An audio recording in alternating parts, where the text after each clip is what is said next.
I'm forever grateful for that, bro, because life could be very different for me. And it makes me feel like I want to cry, bro, to be honest. I don't want anything more than this. I come from a place where people have fuck all, and people are lucky to even just get normal jobs and live a sustainable life. And for me to come from where I come from and to do something that I love and to get paid for it, I could never, ever, ever, ever, ever take that for granted. Bugsy Malone, Big Teedee.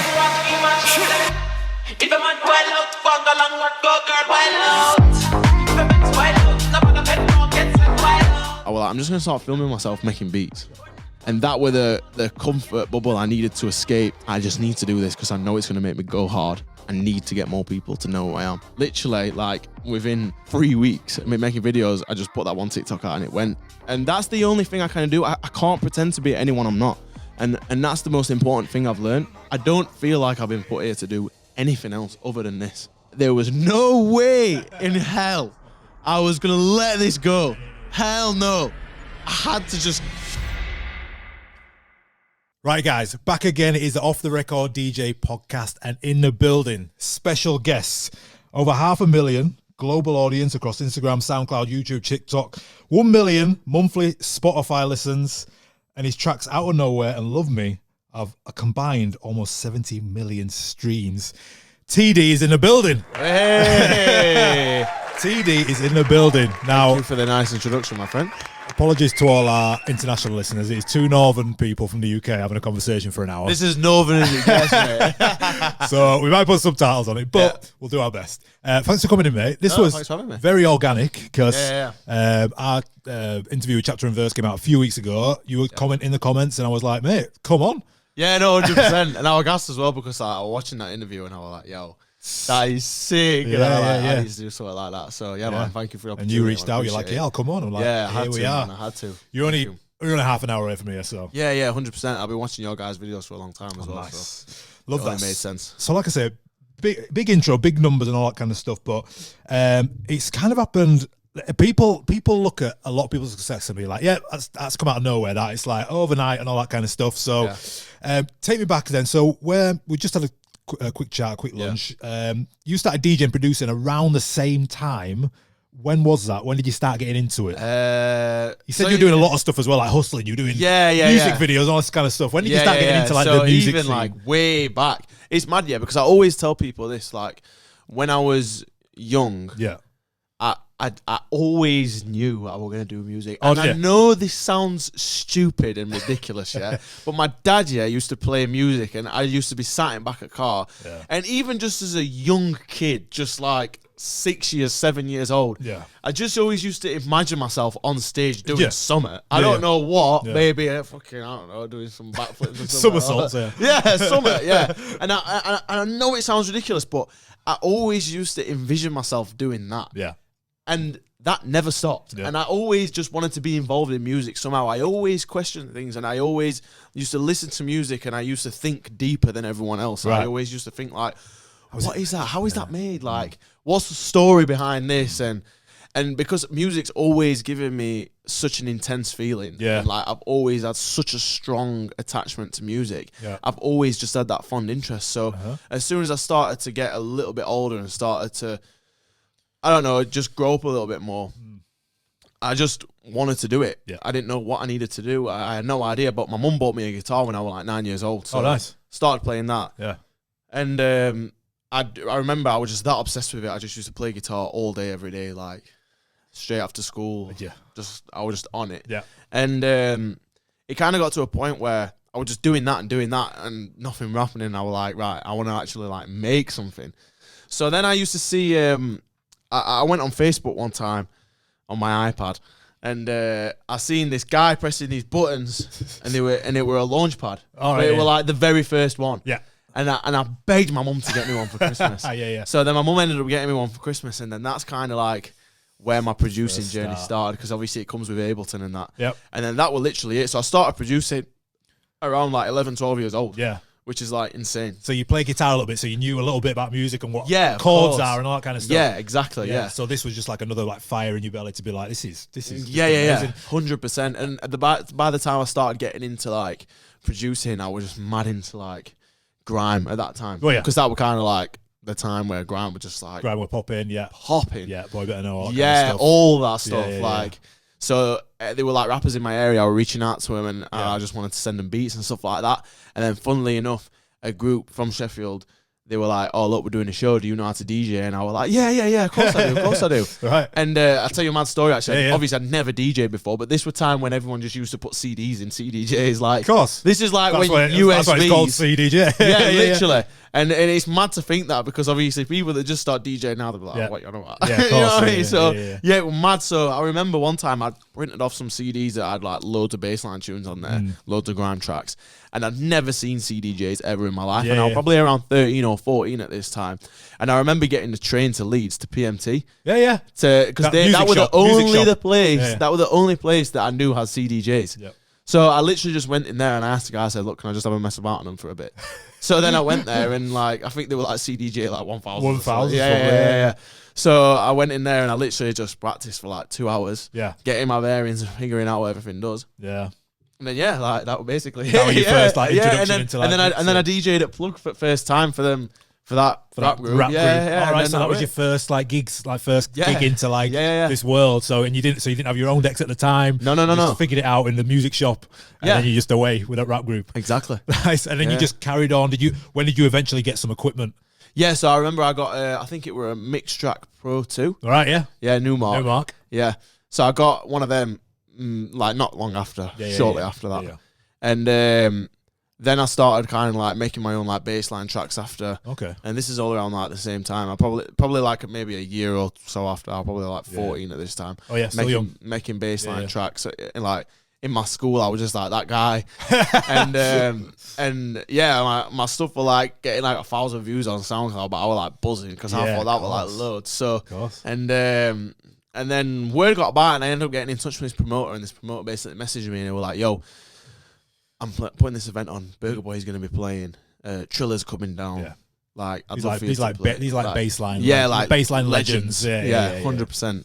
So big up Burger Boy, big up Triller every time. And, and obviously I was just a young kid and I was so gassed. I was like, please, what do I need to do to come DJ? And I'm only like 14 at the time. Of course. So he was like, look, can you sell tickets? I was like, tickets, mate? I said, selling tickets is no problem for me, yeah, of course. I said, give me some of them. You're in school? Yeah. Everyone's going to come. Yeah, exactly. So I'm like promising all my friends, like, yeah, I'll get you in. No worries. You got to be 18, but don't worry, I'll sort it. So I was just selling everyone dreams, basically. Yep. And then I ended up selling like 60 tickets or something, and I was like, that was like a lot for me then. So then the guy was gassed, and I was like, yeah, I'll do it. So then I ended up doing it. And then I just kept getting put on baseline events. Yeah. So I was doing that. Yeah. And then I kind of transitioned into making, after the baseline and the whole grime scene kind of like went away, I started producing more like rap, Afro beats. And then I started DJing in Sheffield town in all the clubs like I was telling you earlier. And I kind of just always done that, just on rotation in the clubs in Sheffield, just doing residencies and whatnot, playing R&B and all that sort of stuff. So, yeah. Yeah, so you were, producing and DJing gone hand in hand, like every step of the way, every single step of the way. Yeah, and like I say, you got your influence from like R&B and hip hop. So you were playing like R&B hip hop in the Sheffield spots. Yep. I remember you said you were playing at this bar called Beg, Borrow, Steal. Beg, Borrow, Steal. That's where I first started when I was 16. Yeah, 16 in a club. So, and then you said like your vision or your dream. Then you were looking outside, and opposite there was like a massive queue for the other club. Yeah. So like, I'll tell that story briefly. Yeah. So. I got booked to play at Beg, Borrow and Steal first night on a Friday, and if it went well, then he promised me I'd be there every Friday. And I think I did all right, even though my laptop crashed like 3 times. But I think because I were only charging like 70 quid or something, I'll keep them on. There were only like 3 people in there anyway. Yeah. So anyway, there used to be a big window next to the DJ booth, and opposite where I was playing were like the club that everyone were at. Everyone wanted to be at Viper Rooms, like. It was just the spot, and all my mates were going there, and I was like, So I used to look outside of the window, see the big queue, and like, that's where I want to be. And I was saying, like, if I would have played there, that would have been like that's pinnacle. That would have been the highlight of my career to play there. And obviously, a few years on, I did end up just doing there every Friday and Saturday. And then, it's mad in your mind, you think things to be like there. And then when you do it, it's like, well. So that way, like when you first residencies, how many years, how long were you doing like these residency gigs in like the R&B hip hop spots? Oh, a long time. Yeah. a long time. A few years. Yeah, well, I started doing it when I was 16. Yeah. Proper residencies. Yeah. And then just as like my career started like popping off. Yeah. I literally stopped then. Yeah. I signed my deal. Yeah. And I was still doing it then. Yeah, of course. Yeah. So it's mad. Like, it was mad. I was making house like when my first video came out on TikTok, kind of like blew. I was still doing it then. Yeah. And then it's only when I got my money from my deal that I stopped doing it. Yeah, so it was literally like 2 years ago. Sure. Yeah. So I'm 22 now, so I stopped doing it when I was 20. Yeah. So been doing it for 4 years. So yeah. Cool. Let's talk about that then. So you posted it in like 2021 on like TikTok, and this was obviously like sort of post-COVID, mid-COVID kind of time. So it was very hot, very place to be to get your music out there. Yeah, 100%. What were you? Have you always been decent on sort of social media, or was it like, this is the plan, here's what I'm going to put out? Because you was, like I say, you were playing like R&B hip hop spots. So why were you? What was it that made me transition? Why were you going house? Yeah. So I'll be honest, like I've always been that character. Yeah. Always in my friendship group, I've always been that guy. Like the thing is, can I swear? Of course you can fucking swear. Yeah. So like the thing is with me, like people know I don't give a fuck. Yeah. I've never given a fuck about what anyone thinks. Just don't take yourself too I don't serious. care at all. Honestly, like I've always just been like Joker. a silly bollocks. Yeah. So like people know me, and all my friends always say like, "Oh, you should be on a reality show, you." Oh, you're one of a kind, you mate. This and that, and I'm like, well, yeah. So I've always known I've had that characteristic about me, and that like outlandish personality, and I always knew to myself that I feel like people like need to see how I am normally, and so at that time when I was DJing in the clubs and that, I set up a beat channel called The Beats Up, and I was selling beats. Oh, nice. So and we set up music studios as well. Yeah. So we had the music studios, so I was just engineering on day to day in the week. I was making beats for rappers, putting it on YouTube, selling the beats, like rap beats, R&B, and whatever. And then on the weekends, obviously, I was DJing. Yep. And it kind of got to a point where I was doing that for so long, like 4 years. Yeah. I was like, I know I'm worth so much more than this. I know I can bring so much more to the table, and I know that if I just get my head down and I do something, like I can just blow, and I know I can do it. Yeah. Because like I don't feel like I've been put here to do anything else. Yep. And I feel like the more I'm sat in the studio recording people, and the more I'm just doing residencies and like I'm not liking it, the more I'm just throwing away my potential. Sure. Because I know it's crazy. I don't feel like I've been put here to do anything else other than this. Yeah. So I just said to myself, you know what? Fuck it. I'm just going to do it. So I started, it was in COVID actually. Yep. And I was like, I'm just going to start filming myself making beats. Sure. And at this time, I started like finding a mad love for house. Yeah. And obviously, I came up like making house and bassline. Yeah. But then I stopped for a while, and then I just listened to rap. And nobody just likes one thing. Like, 100%. People love everything. Yeah, exactly. Yeah. So I started finding a new love for like house music, but I was listening to like people like Silky and Tom Zanetti and all that sort of stuff. I never used to listen to really anything else, just that like rap housey sound. Because it was kind of like an infusion of what I'd been listening. Yeah, exactly. Yeah. So I was like, right, I want to make a beat like that. So I did a few like TikToks, probably got like a few hundred views, and I put a few videos out on YouTube. They're probably still out there today. And I remember, do you know what's mad? Yeah, go. I remember I broke up with my girlfriend because I was stuck in like this comfort bubble. Yeah.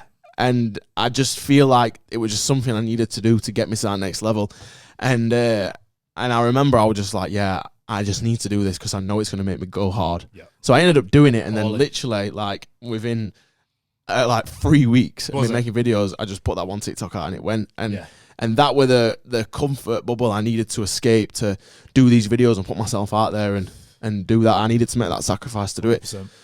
So so I was putting things out on YouTube. I was doing the odd bits here and there. And then I was like, right, I've not seen anyone do how to make a Tom Zanetti type beat. Right, okay. So I'm just going to give it a go. Yeah. So, because in my mind, I was like, right, I'm just going to be like a YouTuber like guy and see like where it goes. See if I can like make some money off of YouTube. And like also like promote tracks and try and get some placements and this and that. But also showcasing my personality. Sure. Because I knew I always wanted to go as like more of a public figure. So anyway, ended up doing that how to make a Tom Zanetti type beat. And I filmed the whole thing. I literally just made it, and then I posted it on Instagram and it did pretty well. Like everyone in comments were like, "Oh my god, like you got a sick personality, this and that." And I was like, "Yeah, man." And I weren't going to upload it on YouTube, on TikTok, sorry. Yeah. But I was DJing in Space in Leeds, and I was sat in car park waiting to go in. And because obviously when you get into that back room at Space, there's no internet. So it's dark, dingy. Yeah. So I was like, right, let me just upload this TikTok and see what it's saying. So I've uploaded the TikTok. I've put making a beat for Tomsonetti and I've just previewed the track. Anyway, I've come out of Space at like 5 a.m. And it's got like, for me, like this is a lot. Like it had like 50k views. Yeah. So I'm like, whoa. I'm like, yo, that's sick. Anyway, it just ended up growing more and more and more. And then like overnight, I think it got like 250k. So I was like, yo, that's insane. Yeah. And then I just had labels like ringing me like, yo, like, let's get this track. Yeah, like straight away. Straight up. Hope you're enjoying this week's podcast. Just a quick one for those legends out there, only legends that listen to this podcast. If you are interested in leveling up your skills, learning to DJ, learning to get more gigs, wondering how CDJs work, if you're a techno DJ, hip hop DJ, house DJ, then why not take a course with Crossfader and use the code off the record to get 20% off any of our DJ courses. Like I say, just for legends who listen to this podcast. So just go to wearecrossfader.co.uk, use the code off the record, and you'll get 20% off any of our DJ courses. Yeah. So that's an amazing thing to take away. So just for like context, like, so you made this beat. There's a huge UK artist called Tomsonetti, and you made a beat for him, like a TikTok saying, I've made this beat for, or like making a Tomsonetti type beat. And a little clip, like 30 seconds or something on it of this bit of clips, and that went viral. So then literally people ring you and go, we want to sign this. Is that how it works? Yeah, 100%. Yeah. And I remember Tom actually commented on the video. Commented on the video, he tagged Gov's manager and he was like, yo, this looks sick. But I didn't hear nothing back. Yeah. And then basically they were saying, like the labels were saying like, look, let's just put the track out as your track. Yeah. And I was like, all right, sound. But I felt like a bit of a dickhead because I wanted to get Tomsonetti on it. Yeah, of course. Now I'm putting it out as my own track. So I text Tom and I was like, look, like, I think I'm going to put this one out as my own, but let's do something together soon. So anyway, that's what ended up happening. And then I ended up signing my deal, and then I just kind of capitalized off of that because I've never wanted anything more than this. Sure, yeah. So there was no way in hell stopping. I was going to let this go. Yeah. Hell sure. no. No. I had to just go for it, bro. I had to just fucking chuck the kitchen sink at it and just, I don't want anything more than this. So I had to just go with it. It's kind of like, it's like a manifestation thing. It's not like the only time you've done this either. You got a series of videos where you're calling out big artists or even clubs now. You're doing like events and stuff where you're like, this sounds like a X beat. This sounds like I'm making a beat for like Bugzy Malone. We'll come on to it. So is that like intentional? Or that just something that just came to you and you're just like, it was just because it sounded like a Tomsonetti beat, right? Yeah, the thing is, like, I know if I put my mind to it, I can make a beat for someone. Yeah. And if I know if they hear it, they can't say no. Yeah. Because it's that hard. Yeah. Like, and I know I've got the following and everything to back me up, and I've got like the look and I've got the funny side of me and I've got that side, but don't get it fucked up. Like, I will make something hard. Yeah. And you will not be able to say no if you hear it. Yeah. And I always knew that. Mm-hmm. And it's always that self-belief that made me believe it. Yeah. So that is kind of like how it all like manifests. Yeah. I'm like, I know it's fucking hard. Yeah. All I need is one person to tag him for him to see it. Yeah. As soon as he sees it, he's going to want to do it. Yeah. Because the beats that are crazy. And it's this thing, like this self-confidence. It's gained from you having the musical background. So you know that's not going to leave you. 100%. And then you've done the residency of the club. So you know what works in clubs. Yeah. And now you know how social media works, and you're using this engaged community that you've built up over a couple of years is like insane. Like engagement and comments and people like wanting you to do well because like you're not trying to hide from anything. You're like, no. You're like you said, if you put this out and then you don't do it, you look like a bit of an idiot. But off the back of that, something amazing's happened. Yeah, and do you know what? Like, to be honest, back to this thing, like, I just don't even give a fuck. Like, even if they don't jump on it, even if they don't hear it, I don't care because I just keep it real. Yeah. Like, no matter what. And the thing is, when you've got an audience, people can smell the shit. Yeah, and I'd never, ever want to do that to people that follow me. I'd always want to keep it real because I'm that guy. And nowadays, there's so many people that fake it. Yeah. That, like, try and do something like shit and then blend it. Yep. Like, I could never do that. I always have to keep it real no matter what. And I feel like that's what I get respect for. 100%. Just being me and, like, there's always that chance that it might not work. And I've done it before and it's not worked out, but it doesn't matter because I'll do something again and it'll work. Yeah, and the fact that some things don't work just goes to show how real it is. 100%. I do it, and it builds up credibility. Because like the more failures you have, the bigger your successes will be. Because people are seeing that journey. So what happens? So when labels come to you, you're like, right, we've got this track, Love Me. Yeah. Do you get offered some deals? Or you get offered a certain track deal? How has that worked out for you? A lot of labels at that time wanted to sign me. Sure. So, luckily I've got my guy Omar patterning me. Nice. And we came up together. Yeah. And he always I'm sometimes I think about other things and I don't always see the straight line. I'm always thinking about other things and I can maybe do something that I might regret because I'm thinking about something else. Like I was thinking about the money a lot, so I might have missed a lot of terms out. But luckily, because I've got Omar, like we made sure we got the best deal. So we were looking around for the right team and the right set of people to work with us. Nice. And like it were a very competitive deal at that time. Good. And so what ended up happening is I ended up signing just a few single. A few single deals. A few single deals. Yeah. So nice. I ended up doing that, and then man. So that luckily that gave me a bit of money for me to just focus on what I'm doing, and man, I'm forever grateful for it. Amazing. 100%. And I've learned a lot like being in the industry as well. Like, it's so like important just to like get in there and see how things work and see maybe like if you could do things on your own in the future and like you see what the engine is that drives it. Yeah, that's a good word. So. It's kind of like, it's just good experience. So I'm forever grateful for it. I mean, your sort of output is like insane. Like, so you've got a great SoundCloud community, and like you got like 40,000 followers on there. But some of your tunes have done like millions and millions of plays. Yeah. But you have you put out like job block mixtapes, they're called, aren't they? They've got they got 15 plus mixes of just your tracks. Just my tracks, yeah. How many tracks are you making like on a weekly basis? And then how do you decide which of those, or do you decide which of those get released? Like, how does that operation work? Yeah. So what's kind of crazy is I'll go back to this thing as like I don't want to do anything else, and I come from a place where people have fuck all, and people are lucky to even just get normal jobs and live a sustainable life. And for me to come from where I come from and to do something that I love and to get paid for it, I could never, ever, ever, ever, ever take that for granted.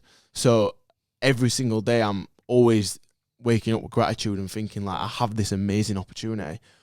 I need to just do every single thing I can to just be better and to make the most of this, and because it could go away, and I'm always thinking about that. So that is the motivation that drives me every day to make tracks.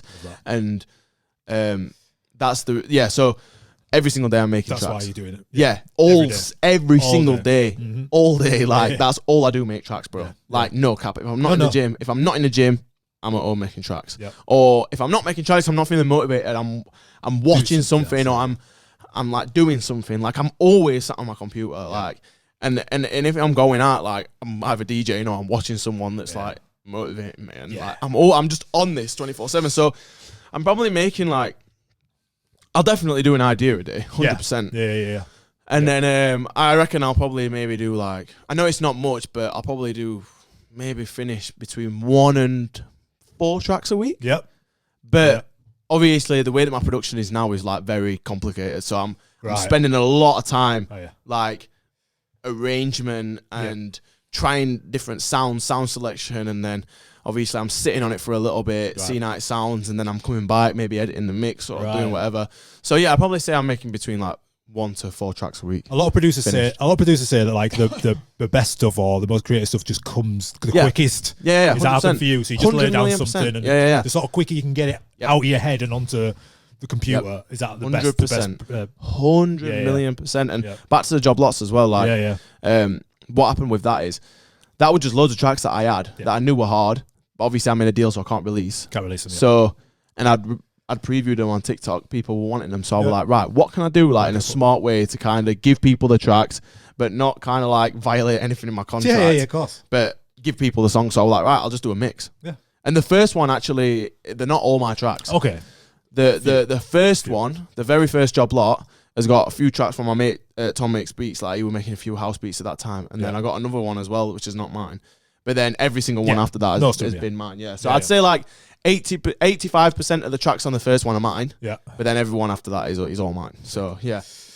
So how's sort of DJing for you now then? So when you're getting booked for your guest sets, how much of it is like all your stuff, or is it a bit of a mixture? Is it like, because obviously like you come from like an open format background, you play like a bit of hip hop, R&B, which serves anyone the best because you know where to take it and you can just tap into different areas. Whereas if you've just come from like, I've just been making house all my life and all that kind of thing, you don't have that spectrum. So what do your sets look like now? Yeah, so that's a good question actually. And to answer that in the correct way, I'm gonna have to like go back a little bit. Yeah, go for it.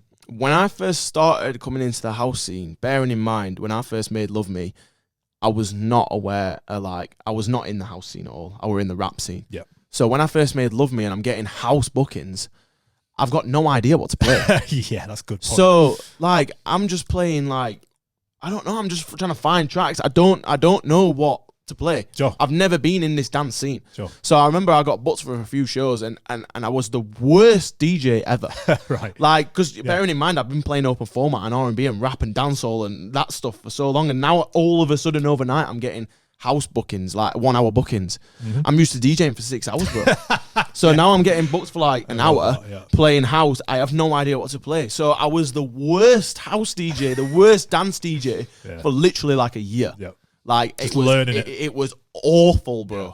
I were DJing like I was pulling up with my laptop and like doing it like that because that's how I used to do open format. Yeah. Now obviously I'm all USB and like it's just so much more difficult and it was just bro. Thinking back to that time is so like cringe, bro, because like I was so bad, bro. Yeah. So anyway, now I kind of obviously I've got mad love for dance music now. Like that is like.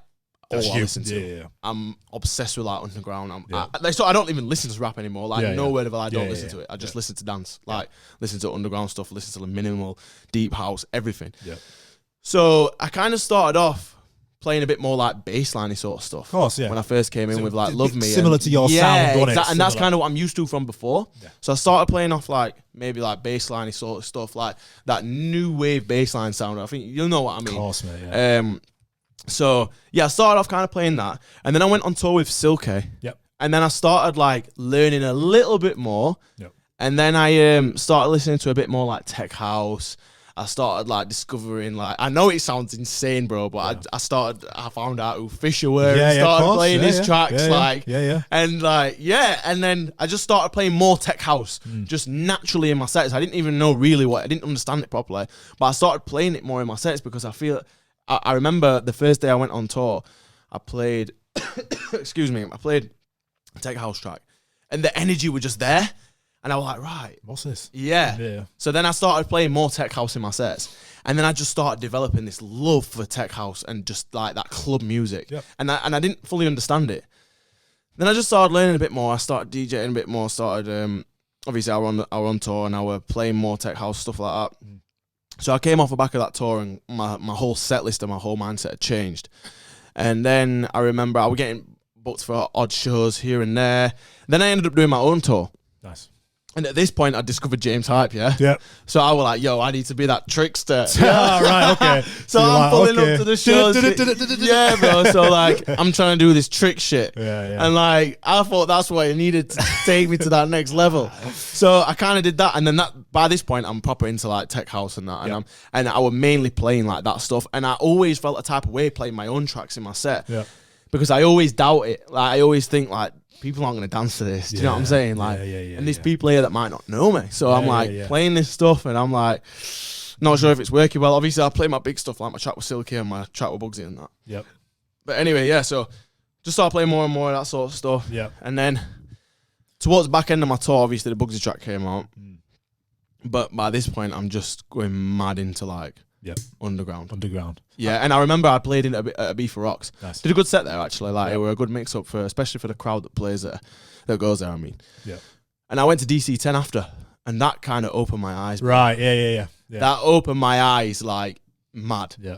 And then by this point, I was just like, right, this is it. This is it. Then I started listening to Jamie Jones, Michael Beebe, discovered Beltran. Yeah. I'm listening to like Scream. I'm listening to all these underground DJs, and that's when I started like changing my sets a lot more. So now I'm playing like super underground.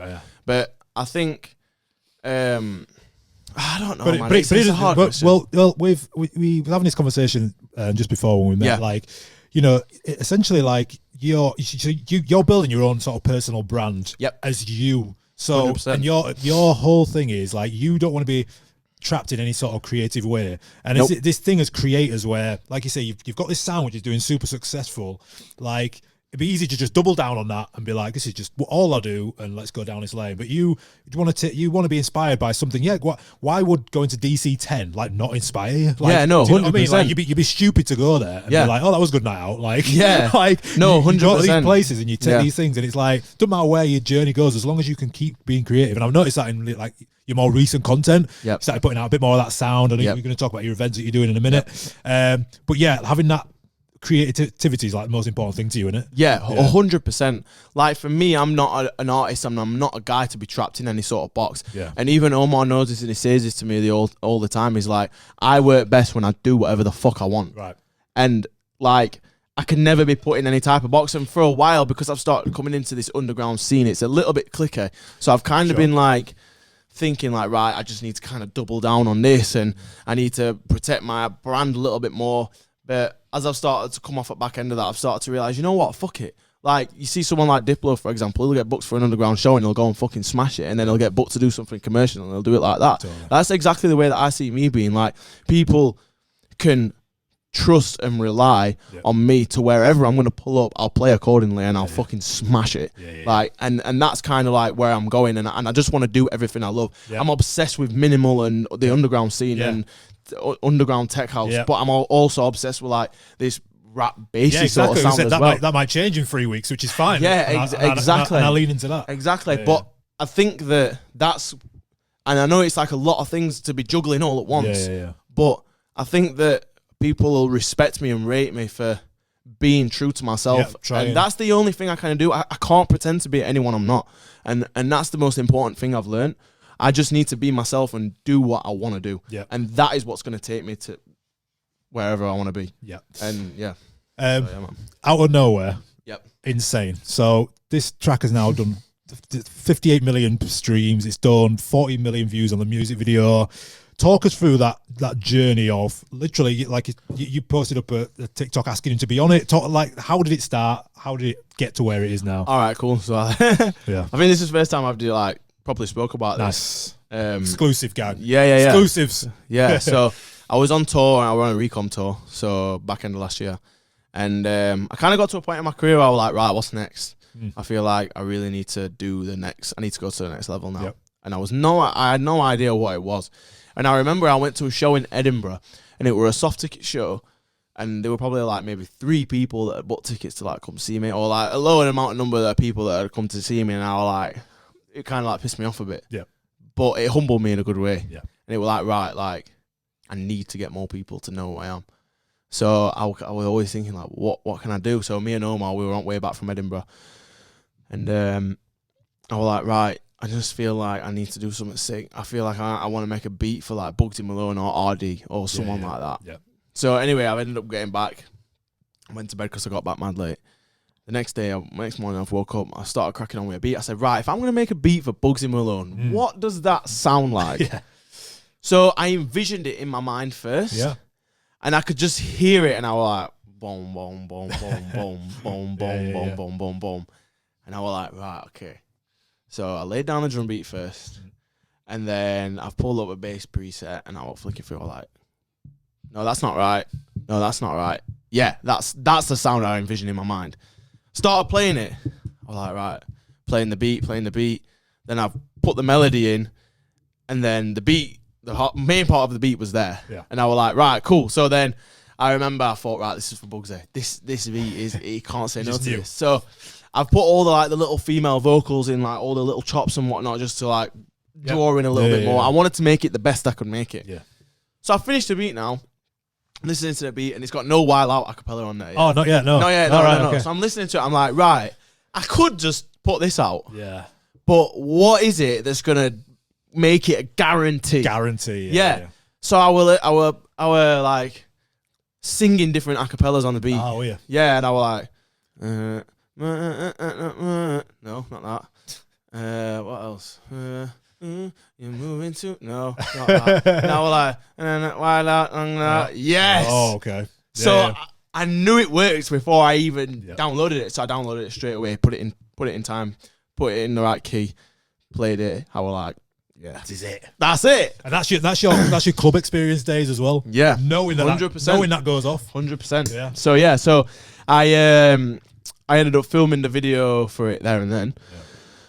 Got everyone to tag him. Within like an hour later, he like reposted the video. Jeez. And when he duetted the video, that ended up being like his most viewed TikTok video. Oh shit. Yeah. So it was kind of like he was like, yeah, no brainer. So then like 3 days later, we got in studio, we did it, and we finished the track, banger. I produced it, engineered it, mixed and mastered it. Nice. So I did everything start to finish. So we had the finished product there, and I was like, do you know what? It'd be sick, bro. I said, if you came to mind and you did exactly what I did, but just come into my room, we'll set the video up the same, and we'll just do it like that. I said, that would be like a monumental moment in history.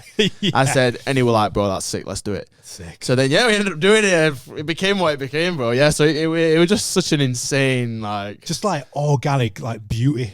Yeah, like people always say like, oh, that's staged. Now we're like, nah. Of course not. Like, it's all like, what you see is exactly what I experienced. Like, it's all how it happened, naturally. Unreal. And you got a plaque for it recently. What was that? So I got a silver plaque for it doing 200,000 sales, but let's go. But then, like, as soon as I got that 2 weeks after, it went gold, and like in like 2 weeks, it's about to go platinum. So hey, and it cost 300 quid for everyone. Thanks, bro. I appreciate that, man. Amazing. Appreciate that. And that's the first of many, man. So 100%. Yeah. I'm not here for short term. I'm gonna stick around, man. Yeah. So. Well, we were talking about this, like, you from going from looking at that window at Begbar and Steel to being like, I just want to play at the club opposite, and now it's like, you've got a platinum plaque almost, and you're like, this is it. This ain't. This is like the start. We're never happy. But it's just like, 100%. And as I was saying like earlier, like, don't get it twisted. Yeah. I wake up every morning and I'm fucking like, wow, what the fuck's happening here?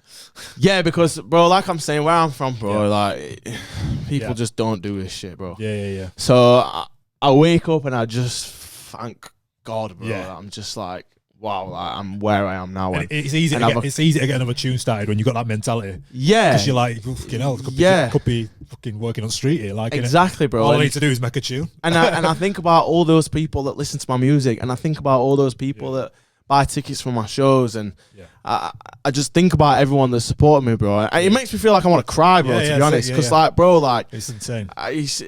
I'm forever grateful for that, bro, because life could be very different for me. 100%. And I've never been like... all my mates and that, they've always, as I was younger, they've always been on like bad stuff and that, but me, I've never been that guy. Yeah.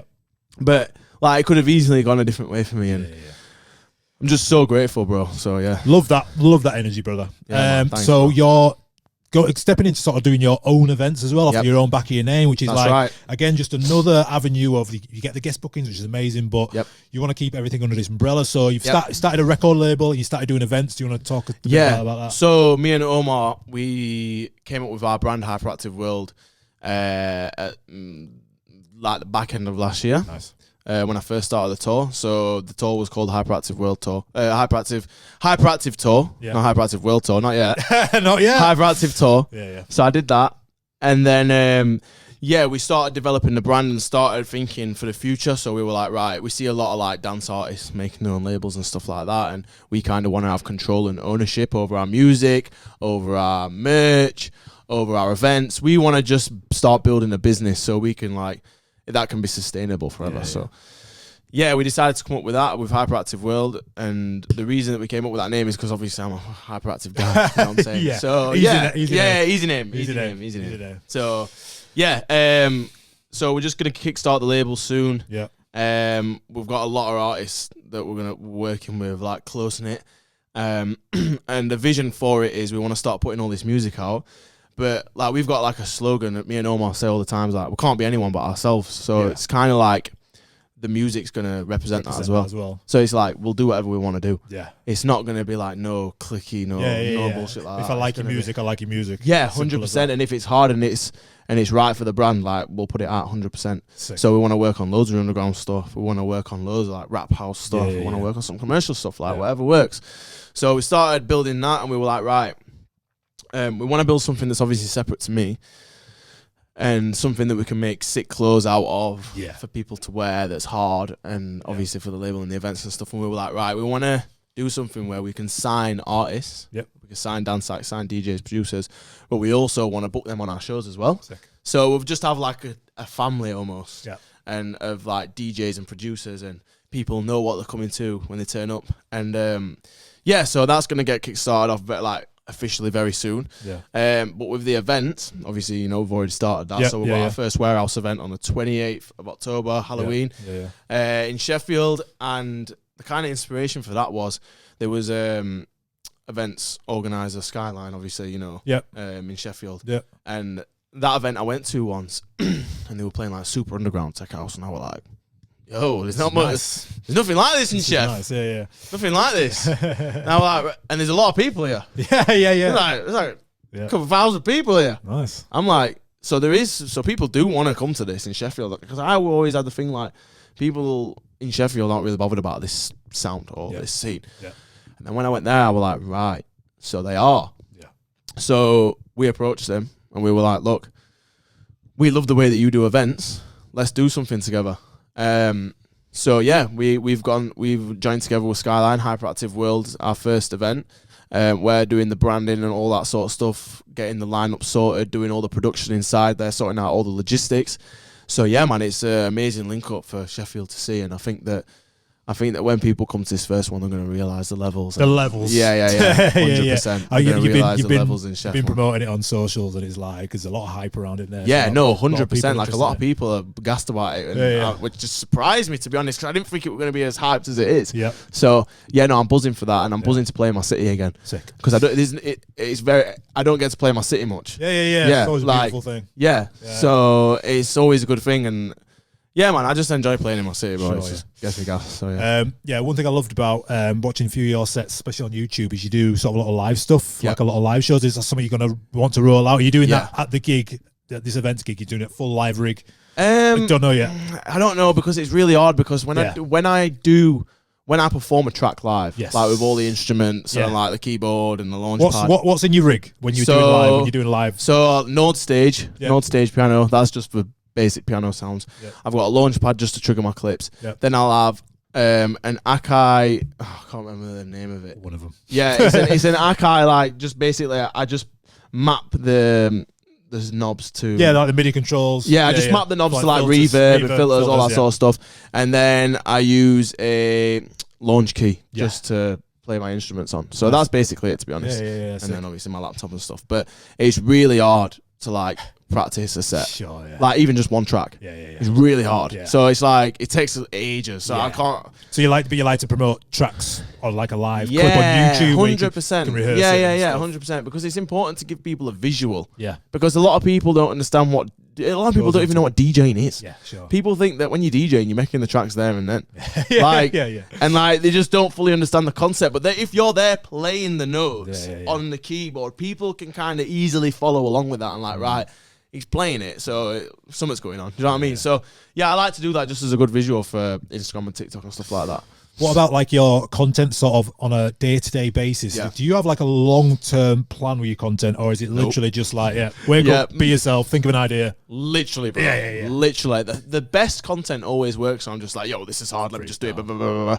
The worst content is when I'm like, right, got this idea. I need to plan this for 2 months' time. Right.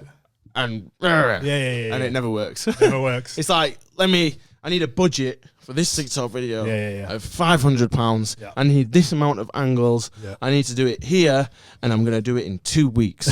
And then I do it, and then it gets like 1,000 views. But that's the process. That's a content creator life. Yeah, you just have to do that to learn, and just be like the stuff that is just raggo and you just do it quick always ends up being the best. And like being we were talking about this earlier, like you learned about a bit of filming around doing like music videos and stuff like that, and it's sort of like everything that goes into being an artist. It's just so much. It's like, oh, you make music, and you're like, no, man, I do. And that's what it's like being an artist in 2023. Yeah, like I feel like that's what's needed. 100%, because shit's changed, bro.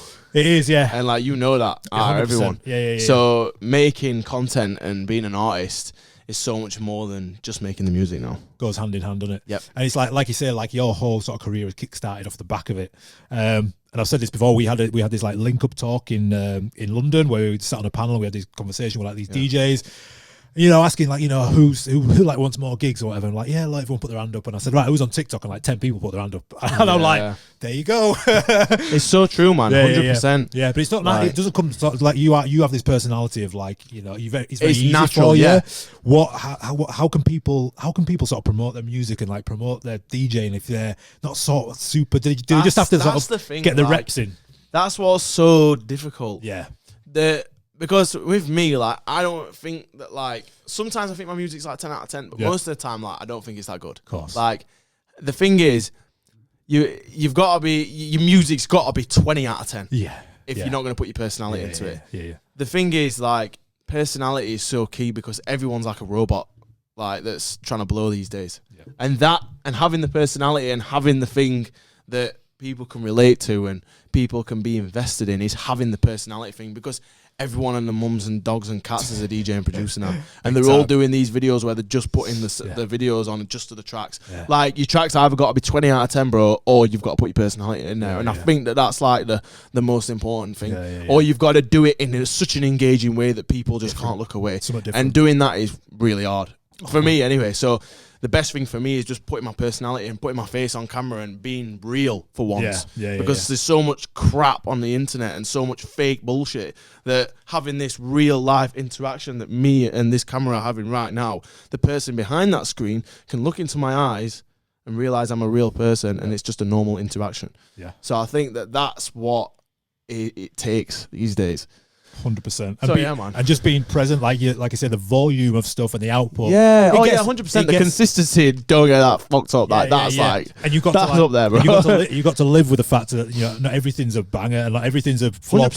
And you'll post something, you'll wake up shit tomorrow and be like, oh, why did I post that? Bro, so true. But if this happens to me every single day. I've archived like 1 million posts because of that reason. There you go. And the thing is, like, I know producers that are like platinum selling producers. Like, but they make shit. Yeah, of course. They make shit tracks. Of course. The thing is, like, you just keep throwing shit at wall and it sticks. And the thing is, like, you have to go through that. And not every of the biggest, best producers show everything that they make, do they? They only show the best shit. It's like on Instagram. It's like on Instagram. Like, when people are taking photos and whatever, like, you don't see the shit photos, do you? You see the good ones. And it's the bang same with content and producing. Exactly. And music and anything else. Yeah. So, yeah, like doing that and having that self-doubts and making stuff that sounds shit or whatever. Yeah. But then again, music's subjective. So what you think might sound shit, everyone else might like. So you might have to give it a try. 100%. Like you say, you'll see like your picture with Bugzy Malone with a plaque, but then that gig in Edinburgh, we had 3 people there. Yeah, exactly. You're not going to see that. Exactly, 100%. But you've got to go through that. 100 million %, bro. 100%. Fucking great message. Right, bro, do you want to play a little game? Yeah. Let's go. I'm on that. Hi, bro. We play this every week. It's called Crossfader Chart Challenge, right? Yeah. Basically, you've got 7 spots in your chart. I'm going to play in random order. Once they enter the chart, they can't be moved, right? Yeah, I know what this is, yeah. So I've picked a few, like, let's just say, like, Northern like club bangers, like Leeds, Sheffield, UK club bangers, and a few your own in there. All right, cool. All right? Yep. So once it enters... What is it, 1 to 10? 1 to 7. 7, yeah? Yeah, 7, yeah. Cool. So, let's just start on this. All right. Okay. This is Teedee, Love Me. This was like your first, the one that this went. Was a this Tom's was the kickstart. This is the Tom's in it, how to make a Tom's in it type. Yeah. Right, wait. 7 spots. Where's that going? 7. 7? I don't like it. It's so weird. Like, we had chapter and verse on, and I played him out half of his tunes. He went 7, 7, 7, and like you say, like when you go to sleep and you wake up, it's shit. It's almost shit. Yeah, literally. Because you've got, bro, I don't even rate that tune at all. Because you've got another 50 songs that people haven't heard yet, and you're like, these are bangers, right? So these are going 7. Hit me with the next one, bro. Like I said, a few just like classic. Let's go.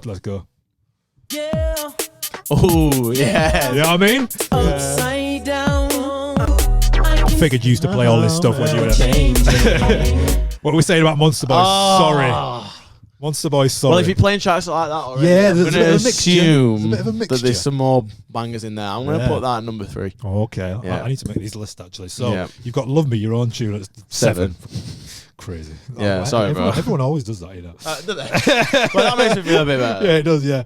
Right, 1, 2, 4, 5, 6, 7. Spilling it all down me. Love Me at 7. And then what you put at number 3, sorry. What a banger now. You're not sampled that yet? Yeah, I have actually. Right, I'll show it you in a bit. Yeah. Nice. It's a proper club banger. Let's go with this classic here. Oh my god. Oh my god. Woo! That's got to go 1 for me. 100%. You going in number 1? That's got to go 1. Okay. I mean, you can't not. That song pioneered everything. Just that sound. So that can't. That's god tier. That song. It is. It actually is. It is god tier level. It is. Isn't it? It is for like It's loads of different genres. Yeah, 100%. Let's go a bit more like bassline-y, like. What's that one? Remember this one? Right. So this like you want your bassy days, I guess. Right. So you know the. Yeah. So you know the original one. Yeah. Am I rating that? Or am I rating this one? Go for the original one. The original one. I'm going to put that number 2. 100%. Because down for you, D&D mix. D&D. Wow, what a banger. Down for you. 2. 100%. Down for you, D&D. 100%. Number 2. Right. Next one. Let's go. All right. Yeah. Okay then. Big Teedee. You want me? Right. This is gonna go. That's gonna go 4. It's gonna go 4. Yep.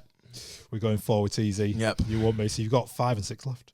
Teedee, you want me at number 4. That song like inspired me to make so many tracks at the beginning. So that's why I'm putting it higher up. So this one is my favourite one of yours. All right. All right. Is this your favourite? I'm an R&B guy. Yeah. So this vocal, I'm like, man. do you know what I mean? Yeah. This is Be With You Tonight. This came out, what, last year, back in the last year or something? No. Did it? This came out recent. Did it? Yeah, I don't think it recent. last. Maybe I saw some. No, because I previewed it quite early on. Yeah. So it's come out fairly recent, yeah. Yeah. And this is more like a more new club. sound, like sort of more like, towards. to be honest, with this track, I weren't expecting it to kind of blow. All right. This was just more like a statement piece for me to be like, this is the sort of shit I'm working with. Sick. So it was just like one of those things I just put out there and just be like, this is what sound I'm working on. Yeah. Like, yeah, basically. Nothing like, I didn't expect it to be fucking huge or anything like that.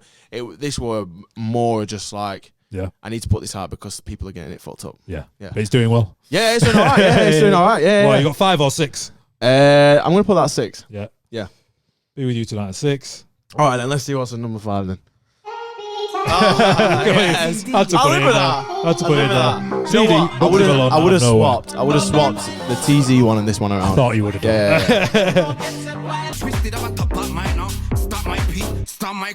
I mean, what a banger. Cool, right, so you got, I know it. So you've got, you got Love Me, number 7. Yep. Be With You Tonight. You put all yours lowest. But that's humble. I'm my biggest hater. That's humble, yeah, true. So you got Be With You Tonight 6, Out of Nowhere 5, Tom's Net You Want Me 4, Monster Boy, I'm Sorry 3, Down For You, D&D 2, Show Me Love 1. I think that's alright. Happy with it? Yeah. Happy with it? Would you say that's alright? I'm alright with that. I don't mind that. Yeah. I'd have put I love Be With You Tonight. I'd have put that higher, but really? They're all club bangers out. Do you know what's mad? Everyone's got a different perspective to tracks, bro. This is what I mean. Like, you can't. Some people's favourite tracks Love Me, some people's favourite tracks Out of Nowhere, some people's favourites Be With You Tonight. It's mad, innit? Like, it's 100%. Just how it all works. And like I said, Chapter and Verse was saying that he stopped playing some of his early stuff for ages because he just didn't like them. And then he realised when he got to shows, actually people want to. That's what people want. Yeah, that's why they bought tickets, bro. The same with me. Bro, this has been sick. What you win next? I know you said you've got a few releases to come out. What's happening sort of before Christmas and then early New Year? What you got? You got planned? So I've got a few shows popping here and there. Love that. Where can I come and get free VIP? Anywhere you want, man. You just message me, bro. I'll part in that. Come on, bro. Anywhere you want, man. I got you.